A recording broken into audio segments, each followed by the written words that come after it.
శ్రీ స్వామి ఒక గొప్ప సంకల్పంతో ఒక గొప్ప లక్ష్యంతో ఆధ్యాత్మిక భావాన్ని మరింతగా విస్తరింపజేయాలని ఒక సదాశయంతో సంతోష్ స్వామి ఆలోచనను కార్యరూపంలోకి తీసుకువచ్చి మన కొరివి ప్రతిష్టను నిర్మడింపజేసే విధంగా 1200 కిలోమీటర్ల పాదయాత్రను మహబూబాబాద్ అయ్యప్ప స్వామి ఆలయం నుండి శబరిమలలోని స్వామివారి సన్నిధానం వరకు విజయవంతంగా ముగించిన స్వాములందరికీ కురవి మండలం తరపున అదేవిధంగా మహబూబాబాద్ జిల్లాలోనే ప్రథమంగా ఈ పాదయాత్ర నిర్వహించడం జరిగింది కాబట్టి మహబూబాబాద్ ప్రజలందరి తరపున వారికి ప్రత్యేకంగా ధన్యవాదాలు తెలియజేస్తున్నాం.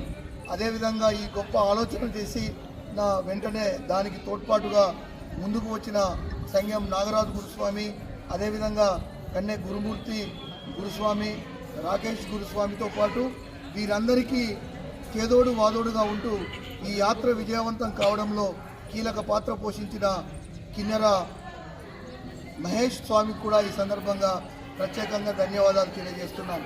ఒక మంచి వాతావరణం ఏర్పడాలంటే ప్రతి ఒక్కరిలోనూ ఆధ్యాత్మిక భావన పెంపొందాలి.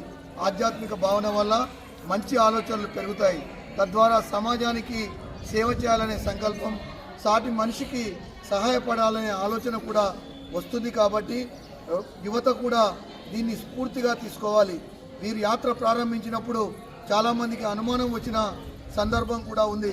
1200 కిలోమీటర్లు వాన, ఎండ, తెలియని దారి, వీటన్నింటి నడుమ ఎలా వీరు ముందుకు సాగుతారని మనం అనుకున్నాం.